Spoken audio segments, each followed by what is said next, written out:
Coucou tout le monde, j'espère que vous allez bien. Aujourd'hui je vous retrouve pour une nouvelle vidéo et ça va être un point lecture concernant Les Belles Vies de Benoît Mainville aux éditions Gallimard Jeunesse dans les collections Paul Fiction. Le grand format est disponible chez Sarbacane si jamais vous voulez savoir.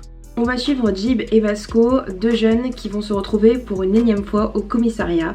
Les parents vont venir les chercher et ils en ont clairement assez de leurs bêtises. Donc ils vont se mettre d'accord pour leur donner une leçon une fois pour toutes. Ils ont décidé de les envoyer chez un couple qui s'occupe des enfants à problème et donc ils vont rejoindre d'autres enfants, donc des enfants de la DAS comme ils les appellent. Donc ce sont des enfants qui ont des problèmes soit de colère, qui ont des problèmes à se gérer et qui n'ont pas eu le support de leurs parents parce que leurs parents avaient des problèmes de drogue, d'alcool, etc. qu'ils n'étaient pas suffisamment responsables pour pouvoir s'occuper d'eux. Dès qu'ils apprennent ça, les deux forcément ils sont dégoûtés, ils vont s'ennuyer alors qu'ils viennent de la région parisienne où il y a toujours 50 000 trucs à faire. Là ils se disent on va arriver à la campagne dans un trou paumé avec d'autres enfants mais en soi avec un couple de vieux parce que c'est des vieux qui les accueillent, qui ont 70-80 ans. Ils se disent vraiment on va s'ennuyer, ça va être le pire été de notre vie. Et ils sont à mille lieues d'imaginer qu'ils vont faire des découvertes fantastiques, qu'ils vont rencontrer des jeunes comme eux, avec qui ils vont vraiment nouer de forts liens. Ils sont loin de se douter qu'ils vont vivre un été inoubliable. J'ai acheté ce livre un petit peu par hasard, j'avais envie de quelque chose qui fasse un petit peu été, qui se lise facilement. Et j'avais vu sur Livre Addict qu'il était plutôt pas mal noté, mais il avait que 50 avis, quelque chose comme ça, alors que des fois il y a des livres qui peuvent avoir des milliers d'avis.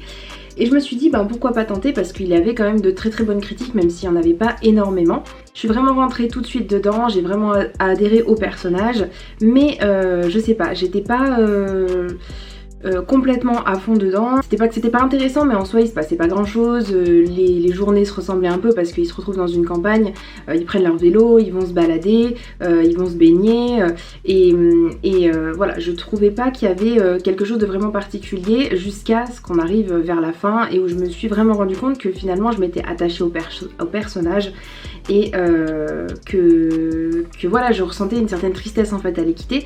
Donc ça s'est fait en fait au fur et à mesure et même si au début je me sentais pas vraiment impliquée dans l'histoire, finalement en ressortant du livre je me suis dit que oui, c'était une très belle lecture, c'était une très bonne découverte. On a beaucoup de personnages, on a donc nos deux héros principaux qui sont Vasco et Jib.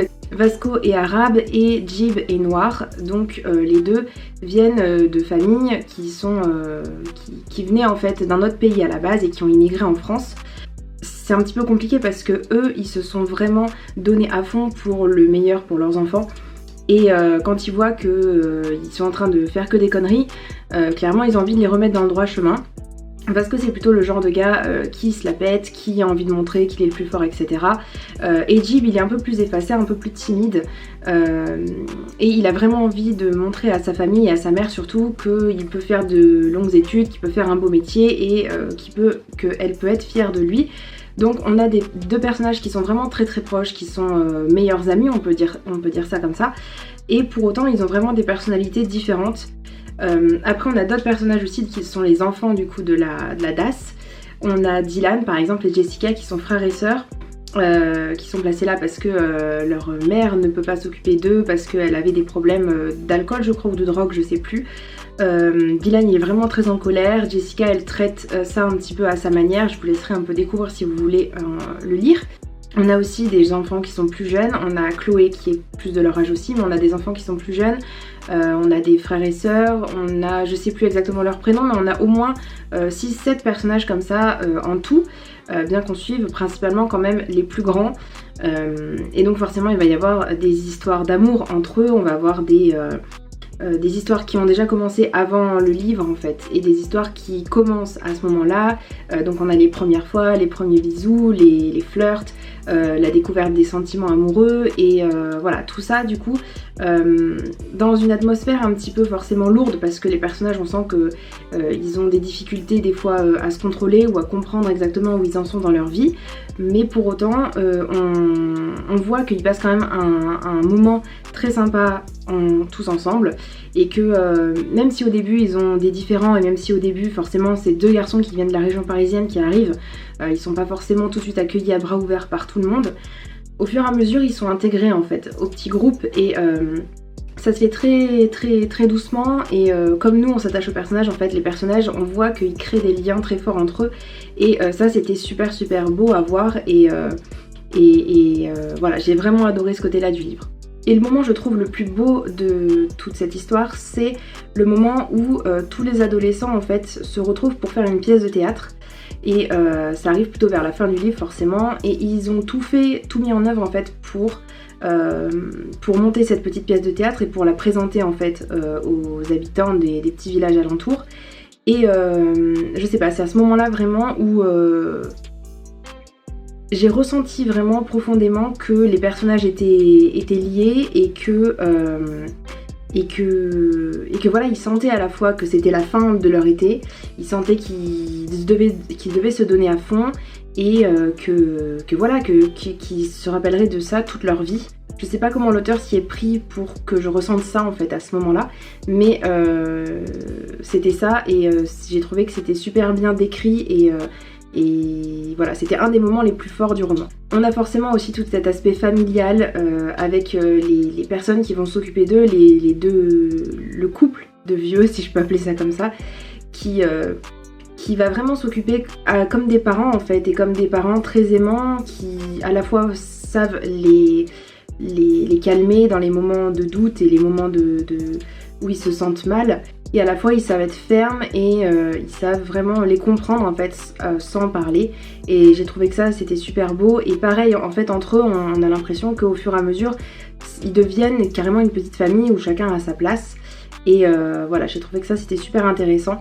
J'ai beaucoup aimé le message du livre puisqu'on parle d'espoir, on parle de petits moments de joie en fait durant cette période d'adolescence qui est compliquée pour certains.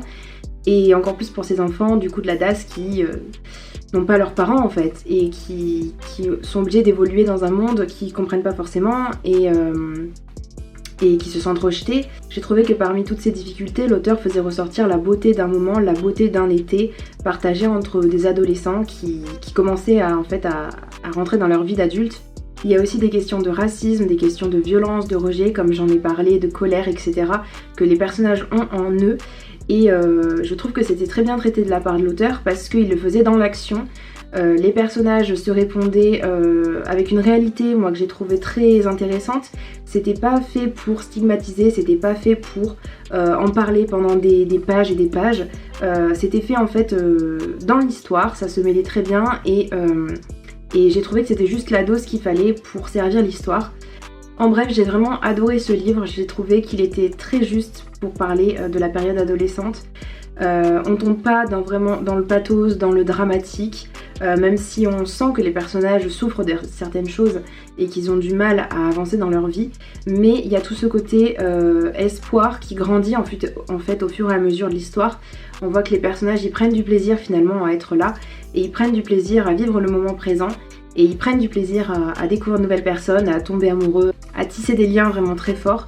Donc voilà, si vous ne l'avez pas lu, n'hésitez pas à le découvrir. Moi j'en avais très peu entendu parler. Et si vous l'avez déjà lu, n'hésitez pas à me dire ce que vous en avez pensé en commentaire. Et moi je vous dis à bientôt dans une prochaine vidéo. Ciao ciao!